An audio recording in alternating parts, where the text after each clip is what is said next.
Hello, BookTube. I hope you're all doing well. Today, I'm amazed and happy to report that I am still getting mail. And if I'm getting mail, then in a way, you're getting mail. So I thought we'd go through these packages together and see what we have. Now, the first one is small, so it's a mass market paperback. I mean, it's so small that it has to be a mass market paperback. I just don't know. That is very rare. Publishers usually don't do that. They should, because mass market paperbacks are expensive. But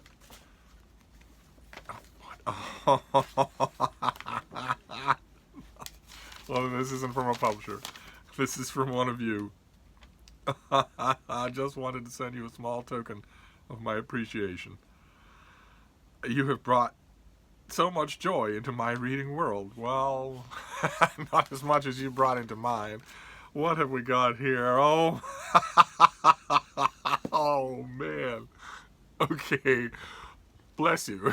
We got what we have here are two ace double novels. I used to save pennies for these things. They're double novels. They're printed. One little novel is printed in one direction, starting from the front, and then you flip it over, and then there's another novel that's printed from the back, and they sort of meet in the middle, upside down. I used to save for these things. I used to tell myself, "Well, it's more value." Oh man. These are going to bring back so much memory. And this one I'm not sure that I've read. This one I have, though. This first one is a double novel. Oh, man. The first book is Earthmen Go Home by Poul Anderson. A quarantine world resisted change. There we have a spaceship taking off in the rain. There's lightning. There's a guy in a vaguely Aztec cape and headdress. Earthman Go Home. And the great thing about these old ace double novels is that quite a few of the things that are in them will never be reprinted. So, I mean, Poul Anderson has a chance. There's a chance that somebody will come along someday and reprint everything of his. All the novels, all the short stories, the mountain of nonfiction that, as far as I know, has never been collected. And this would be one of them. But what? Then you flip it over. See, so you've got Earthman Go Home, and then you flip it over, and it's to the Tombaugh Station by Wilson Tucker. Was his spaceship haunted or only booby trapped? Oh man, and that's how these things work. They are the print is either upside down or right side up, depending on which of the books you're reading, which of the two books you're reading. And the other one, the first book is The Martian Missile by David Grinnell, Pawn of the Space Invaders. That doesn't look like a particularly effective spacecraft, but nevertheless. And if you flip it over, whoop, you get The Atlantic Abomination by John Brunner. Man, meet your master. And look at that cover. This weird thing. We can't even make out how weird it is because it's under a canopy, being carried aloft by all these slavish humans. Oh my. I wonder if this has a description at all. I have read a lot of John Brunner, but I don't think I've read The Atlantic Abomination unless it was reprinted with a different title and in a lengthened format, which could easily be. But we do have when the first expedition descended to the bottom of the Atlantic in a perfected high pressure diving bell, their speculation ran wild as to the wonders they would encounter in the unknown sea bottom world. But their wildest dreams did not prepare them for uncovering first the stones of an ancient civilization, and second, the monstrous body of an inhuman creature that had been sealed beneath the waters for countless eons. Then, at the height of their excitement, elation turned to horror, for they had brought back an abomination so old that memory of it had been lost to man's remotest ancestors. Ships were disappearing, men and women were becoming enslaved by invisible whips of mental mastery, and it began to look as if it might be beyond the powers even of modern science to stop something that had so successfully defied time and space. The Atlantic Abomination. There's a creature at the bottom of the ocean that has clearly been confined there. Oh man. What's the description of the Martian missile? The dying Martian said, "I am the bearer of a message. It is written in molecular charges on the bone of your left arm. Nobody can read and remove the message but my people. If you do not deliver it, you will die painfully. Your only hope of avoiding that fate is to deliver the message. That was Kermit Langley's reward for rescuing this space creature from his crashed ship. Like any other man, Kermit wanted to live, and the only way he could would be to try to carry out the Martian's command. Only how can you get to Mars and beyond when the year is now, and the best the Earth has is in space? Rockets. Okay, all right. Well, let's hope the book reads better than this. The best that the Earth has in space rockets are unmanned Lunics and one-way miniature discoverers. What Kermit did and how he did it was breathless adventure in this interplanetary game of hitchhiking. And the Martian missile came out in 1959. And, well, actually, let's see. The Martian missile came out in 1959 and takes place in the early 1960s. Okay, so this author, I am sure that if you got him at the offices of Analog or whatever and said to him, well, you're writing this story about how hard it is for a man with our current technology to get to Mars, but how much easier will it be in the year 2020? This author would have said, I would imagine there'll be a regular ferry. And we still haven't gone to Mars. We still haven't done that. But we know a lot, right? We haven't gone there ourselves, but we know enough. We know there are no Martians. Not technological Martians. There's nothing like that there. Still, oh my. The Martian missile, the Atlantic abomination. I gotta confess, each of these is Wilson Tucker, I do not remember at all. To the Tombaugh Station. I don't remember this at all. If I read it, it went in one ear, not the other. But Poul Anderson, I know. I know this author. I know what he's like. I know that I like him. And David Grinnell, I suspect is a pen name. That it's somehow striking me as a pen name. I have not read The Martian Missile. I know that for sure. And The Atlantic Abomination I haven't read, but John Brunner is not only a name who's known to me, but unlike Poul Anderson, he's great. He's a genuinely great author who happens to write science fiction. So what a treat. What an absolute treat. Oh, I can't thank you enough. All right, well, that's quite a way to start the mail. So let's see. This is going to be downhill from here. But let's see what we have to offer, what the rest of it. Okay, this next one is from Harvard University Press. Is it a long time from now? It comes out in June. And it's by Andrew Miller, and it's called On Not Being Someone Else. Tales of Our Unled Lives. Very nice cover. That is Central Park. That's a weird view from Central Park. I've been in apartments and condos and mansion flats up this high and this close and closer to Manhattan, to Central Park. And I've been in quite a few of them, and it's amazing. It's just amazing, some of the views.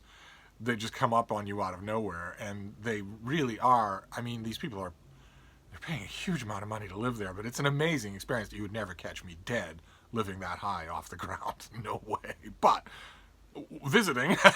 Anyway, this is a riveting book about our obsession with our unled lives. The lives we might have lived had chances or choices been different. Do you obsess about that? I'm not doubting that a lot of people do. I'm wondering, do you? Do you look back on your life, especially if you're older, and think, there was a moment, right there was a crossroads, and I went left instead of right, and it's not all regret, but I often wonder, do you do that? That's a really human thing to do, I think. In some moods, the lives we're not leading matter as much to us as the life we are.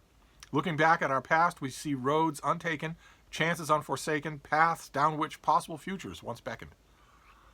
That's well written. Whoever wrote this. In this elegant, evocative, and absorbing book, Andrew Miller reveals the beauty and power of our unled lives and their often haunting presence in the one life we do lead in the fiction and poetry we read. Drawing on recent work by psychologists and philosophers, he shows us how the great stories of our adulthood, stories of marriage and career, of parenting and the death of loved ones, reveal who we are by revealing who we are not. Oh man, I want to read this right now.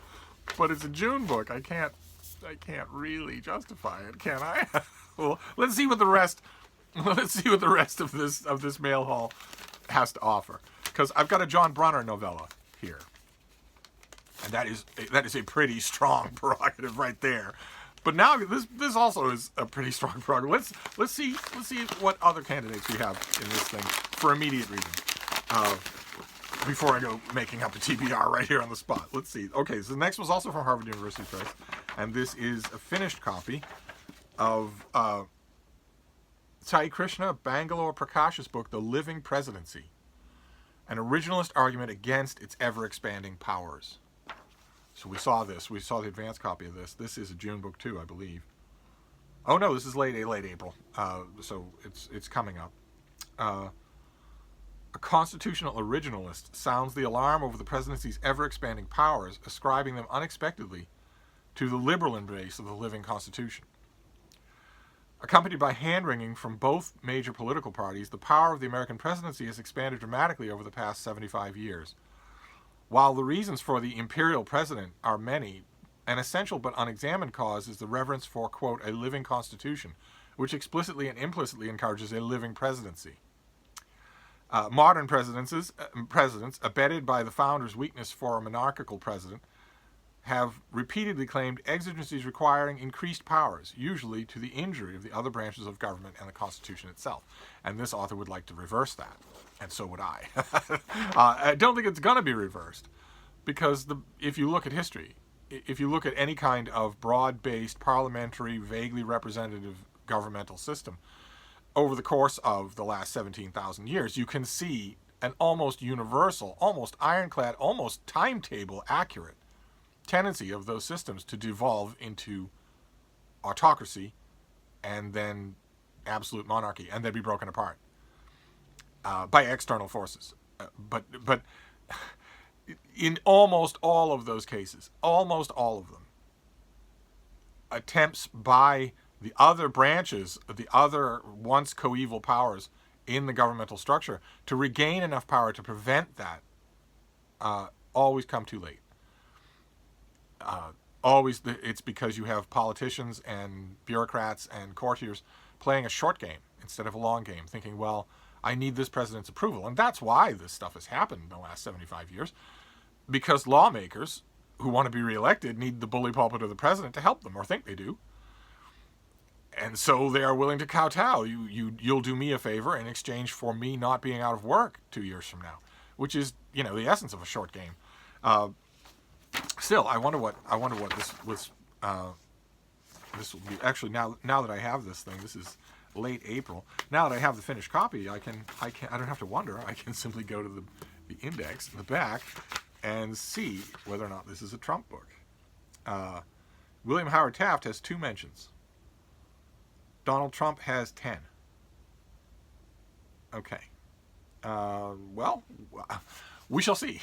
It's around the corner. I admit, I love presidency books, U.S. presidency books, not only biographies of the men themselves, but also studies of the office and its evolution over time. This is the perfect example of the latter. But it doesn't pull to me as much as someone trying to examine our unlived lives. That is fantastic. How do you do that? I'd rather not hear from psychologists and philosophers. I'd rather this guy, Andrew Miller, just interview people, endless numbers of people, and then sit and think about the common strands and all that sort of stuff. Maybe he did that. We shall see. Then we've got some of these white cardboard envelopes. No boxes today, but good Lord, I wasn't expecting mail at all, so I'm not gonna knock it.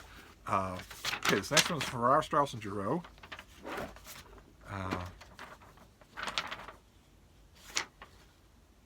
Okay. All right. Well, we can set that one aside. let's just move straight on to the next one. Let's see. Okay, this one is also from Farrar, Straus and Giroux, so I'm sensing some heroic people still at their desks, still in their mailrooms. This is Jonas Hassan Khemiri, The Family Clause.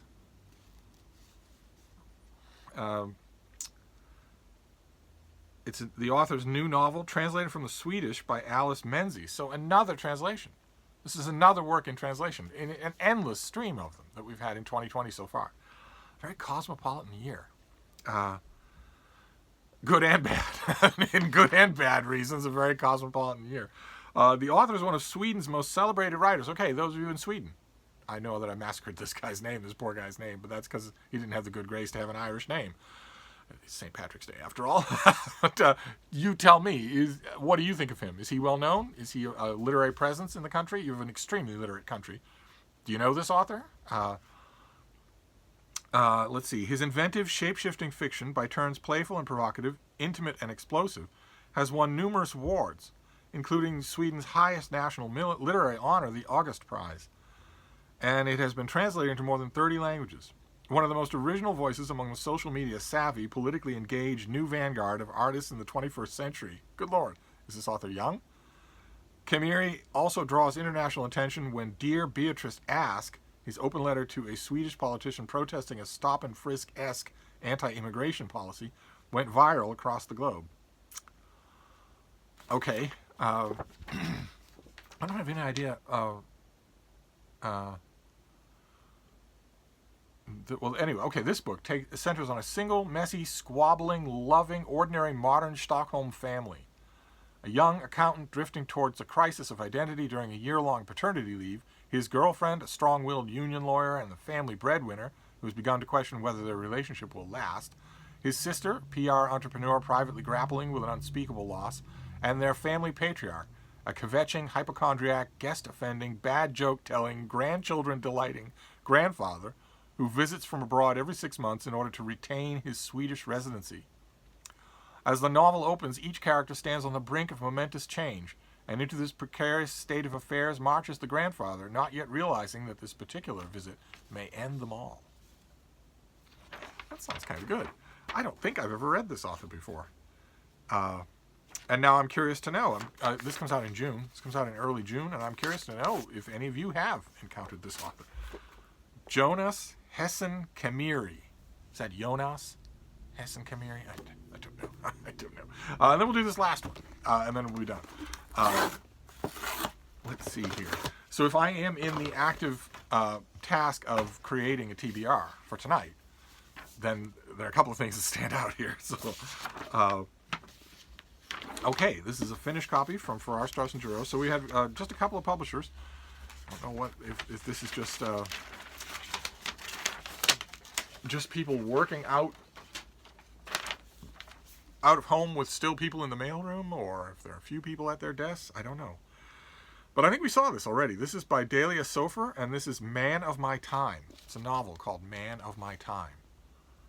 By the author of the national bestseller, The Septembers of Shiraz. I don't have